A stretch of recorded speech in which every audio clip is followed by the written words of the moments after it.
Hello friends, welcome.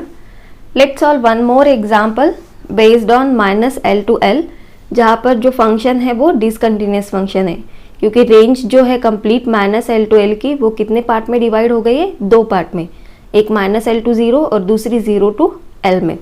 तो यहाँ पर जो रेंज हमें गिवन है वो है माइनस पाई टू पाई की। इसे अगर कंपेयर करेंगे माइनस एल टू एल के साथ तो यहाँ पर एल की वैल्यू क्या हो जाएगी, पाई। तो यहाँ पर हम सबसे पहले गिवन पार्ट को लिखते हैं।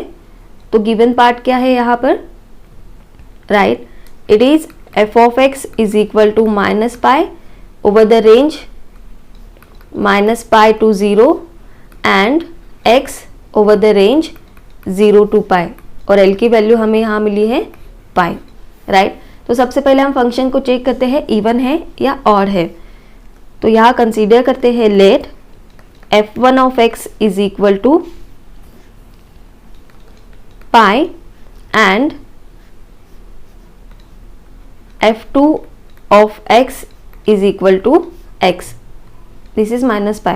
ओके, अब यहाँ पर चेक करेंगे f1 of माइनस एक्स को, अगर x को रिप्लेस करें माइनस एक्स से तो यहाँ पर x की टर्म है नहीं, यानी कि ये जो कांस्टेंट टर्म है वो एज इट इज़ रहेगी, और ये जो कांस्टेंट टर्म है ये f2x की वैल्यू नहीं है, तो यहाँ कोई भी कंडीशन सेटिस्फाई नहीं होगी। और सिमिलरली अगर हम f2 में माइनस एक्स को रिप्लेस करें x के साथ माइनस एक्स से, तो यहाँ पर ये हो जाएगा माइनस एक्स। अब ये माइनस एक्स और ये माइनस पाई दोनों भी सेम नहीं है, यानी कि यहाँ पर कोई भी कंडीशन सेटिस्फाई नहीं हो रही है, ना इवन फंक्शन की ना ऑड फंक्शन की। तो यहाँ हम बोल सकते हैं therefore given function is neither even nor odd, neither even nor odd, okay. अब अगर function neither even nor odd है तो उसके लिए जो हमारी फोरियर सीरीज होगी वो कंप्लीट सीरीज होगी f of x is equal to a zero by two plus summation n is equal to 1 to infinity an cos n pi x upon L plus summation n is equal to 1 to infinity bn sin n pi x upon L, right. अब ये जो है L वो theta को divide करेगा, complete term को नहीं, okay. तो अब यहाँ पर कोई भी फोरियर कोएफिशिएंट ज़ीरो नहीं हुआ, क्योंकि जो फंक्शन है वो नाइदर इवन नॉर ऑड है, इसीलिए आपको यहाँ पर ये कंप्लीट सीरीज को फाइंड करना है, ओके। तो सबसे पहले हम यहाँ पर a ज़ीरो को फाइंड करते हैं। a ज़ीरो की वैल्यू क्या होती है, 1 upon L minus L to L F of x d x, that is equal to L is pi 1 upon pi minus pi to pi. अब यहाँ पर जो रेंज है माइनस पाई टू पाई की, वो रेंज दो पार्ट में डिवाइड हुई है, तो यहाँ हम ये कंप्लीट रेंज के लिए फंक्शन नहीं लिख सकते, तो हमें लिखना होगा माइनस पाई टू ज़ीरो के लिए एक फंक्शन, राइट। तो यहाँ जो इंटीग्रेशन है वो दो पार्ट में डिवाइड होगा, एक माइनस पाई टू ज़ीरो में और दूसरा ज़ीरो टू पाई में। तो माइनस पाई टू ज़ीरो में कौन कंटिन्यूस है, माइनस पाई डी एक्स, प्लस और ज़ीरो टू पाई में कौन कंटिन्यूस है, x, right, x d x. अब इसे इंटीग्रेट करते हैं तो यहाँ इंटीग्रेशन क्या होगा, 1 upon pi minus pi constant term है, कॉन्स्टेंट का इंटीग्रेशन होता है x, यहाँ लिमिट अप्लाई करेंगे minus pi to zero plus, अब x का इंटीग्रेशन अगर लेते हैं तो ये हो जाएगा एक्स स्क्वायर बाई टू, और यहाँ लिमिट पुट करनी है ज़ीरो टू पाई। तो अगर यहाँ पर लिमिट्स पुट करेंगे तो ये हो जाएगा 1 अपॉन पाई, अब अपर लिमिट पुट करेंगे तो ये ज़ीरो होने वाली है, और लोअर लिमिट के लिए ये क्या हो जाएगा, माइनस, x को माइनस पाई से रिप्लेस करेंगे तो minus pi into minus pi यानी कि प्लस पाई स्क्वायर, तो ये हो जाएगा माइनस पाई स्क्वायर। ये जो निगेटिव साइन है ये लोअर लिमिट के लिए है, राइट। अब यहाँ पर हमें पुट करनी है लिमिट, अपर लिमिट अगर पुट करेंगे तो ये हो जाएगा pi square by two, minus lower limit अगर पुट करेंगे तो आंसर होगा ज़ीरो। तो अगर इसे हम सॉल्व करें तो आई होप आप लोगों को अभी ध्यान में आ गया होगा कि a ज़ीरो की वैल्यू क्या हो जाएगी, यहाँ पर देखिए a ज़ीरो क्या हो जाएगा, so a0 is equal to 1 upon pi minus pi square plus pi square upon 2 that is equal to 1 upon pi minus pi square upon 2। अब यहाँ पर एक पाई कैंसिल हो जाएगा तो वैल्यू हो जाएगी माइनस पाई अपॉन 2।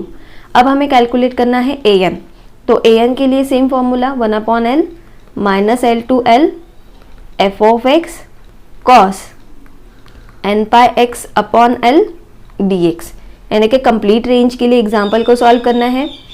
तो यहाँ पर ये जो इंटीग्रेशन होगा ये फिर से दो पार्ट में डिवाइड हो जाएगा। तो पहला इंटीग्रेशन होगा माइनस पाई टू 0, जहाँ पर फंक्शन क्या है माइनस पाई कॉस एल की वैल्यू अगर पाई पुट करेंगे तो ये हो जाएगा cos n x d x, plus दूसरी लिमिट है 0 टू पाई।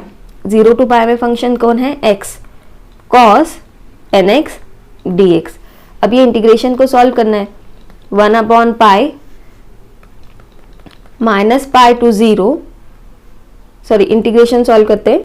अब यहाँ पर ये जो माइनस पाई है ये कांस्टेंट टर्म है तो ये एज इट इज रहेगी और कॉस का इंटीग्रेशन होता है sine n x upon n, limit from minus pi to 0, okay.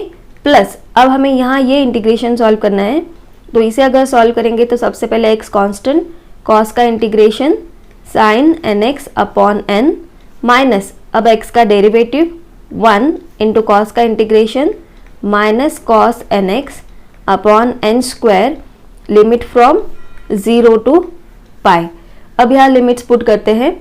जैसे कि आप देख रहे हैं कि साइन है, साइन में अगर अपर लिमिट और लोअर लिमिट यहाँ पुट कर दे तो साइन 0 0 है और साइन माइनस एन पाई भी 0 है, तो ये जो लिमिट है ये 0 हो जाएगी, यहाँ लिमिट पुट करने की ज़रूरत नहीं है।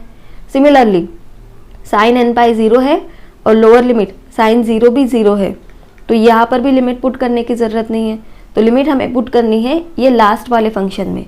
तो यहाँ पर सबसे पहले हम इसे लिख लेते हैं, तो ये हो जाएगा minus minus plus cos n x upon n square, limit from 0 to pi. अब यहाँ पर लिमिट्स को पुट करते हैं तो ये हो जाएगा 1 upon pi cos n pi upon n square minus cos 0 upon n square. So a n की वैल्यू क्या हो जाएगी 1 upon pi minus 1 raise to n upon n square minus 1 upon n square, cos 0 is 1, यानी कि ये हो गया 1 upon pi minus 1 raise to n minus 1 upon n square. अब यहाँ पर भी हम इवन ऑड चेक कर सकते हैं। अगर n की वैल्यू यहाँ पर ऑड है तो ये हो जाएगा minus 2 upon pi n square when n is odd, और ये हो जाएगा 0 इफ n इज इवन। अब जैसे हमने a0 an को फाइंड किया है वैसे ही हमें यहाँ पर फाइंड करना है bn। तो bn की वैल्यू क्या लिखते हैं हम 1 upon L minus L to L F of x sine n pi x upon l d x. फिर से माइनस एल टू एल की जो रेंज है वो दो पार्ट में डिवाइड हुई है। यहाँ पर एल की वैल्यू है पाई, तो पहला पार्ट है माइनस पाई से 0 जहाँ फंक्शन कंटिन्यूस है माइनस पाई, साइन एल की वैल्यू अगर पाई पुट करेंगे तो ये हो जाएगा n x d x, plus 0 to pi में कौन कंटिन्यूस है x, sine n x d x. अब यहाँ इंटीग्रेशन को सॉल्व करते हैं तो माइनस पाई कॉन्स्टेंट है और साइन का इंटीग्रेशन होगा minus cos n x upon n, limit from minus pi to 0 plus x constant minus cos n x upon n minus minus sine n x upon n square, limit from 0 to pi, है ना। X का derivative 1 और cos का फिर से integration sign.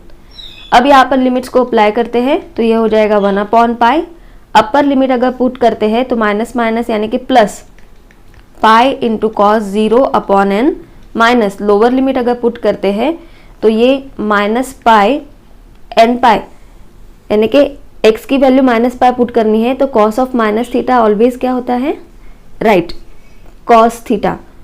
तो यहाँ पर ये हो जाएगा माइनस कॉस एन पाई, तो ये माइनस और ये माइनस, ये हो जाएगा plus cos n pi upon n plus, अब यहाँ पर अपर लिमिट पुट करते हैं, pi into minus cos n pi upon n minus, अब यहाँ पर लोअर लिमिट पुट करते हैं, तो x अगर मल्टीप्लिकेशन में है तो ये लोअर लिमिट यहाँ पर क्या हो जाएगी 0, और यहाँ पर लिमिट पुट करने की ज़रूरत ही नहीं है। एज यूजुअल अगर साइन है तो साइन n पाई भी 0 होता है और साइन 0 भी 0 होता है, तो यहाँ पर ये प्रोसेस स्टॉप हो जाएगी एप्लीकेशन ऑफ लिमिट की। अब इसे सॉल्व करते हैं, तो ये हो जाएगा पाई अपॉन n, क्योंकि cos 0 की वैल्यू होती है 1, और ये माइनस प्लस हो जाएगा माइनस, और ये प्लस माइनस माइनस, यानी कि ये हो गया pi minus 1 raise to n upon n minus pi minus 1 raise to n upon n, right. So यहाँ पर bn की वैल्यू क्या हो गई फिर, bn is equal to 1 upon pi. अब सब जगह पर न्यूमरेटर में पाई है तो इसे हम बाहर निकाल सकते हैं, और डिनोमिनेटर में n है तो ये भी बाहर हो जाएगा। तो यहाँ पर क्या बचा 1 minus minus 1 raise to n minus minus 1 raise to n, तो ये हो जाएगा 2 माइनस 1 रेज टू n। अब पाई पाई हो गया कैंसिल, तो यहाँ पर bn की वैल्यू क्या हो गई 1 minus 2 in bracket minus 1 raise to n upon n, that is the value for bn। अब यहाँ पर a0 मिल गया, an मिल गया, bn मिल गया, ये सारी वैल्यूज़ हमें पुट करनी है ये सीरीज़ में, तो हमें मिल जाएगी complete series over the range minus pi to pi for this discontinuous function. I hope कि आप लोगों को एग्जाम्पल समझ में आया। अगर डिसकंटिन्यूस फंक्शन है तो इवन और कैसे चेक करना है, और अगर फंक्शन नाइदर और नॉर इवन है तो हमें कंप्लीट सीरीज़ को फाइंड करना होता है, जहां हमें a0, an और bn तीनों फोरियर कोएफिशिएंट्स को फाइंड करना होता है। Thank you for watching this video. If you like it, don't forget to subscribe the channel to get the notification for next video.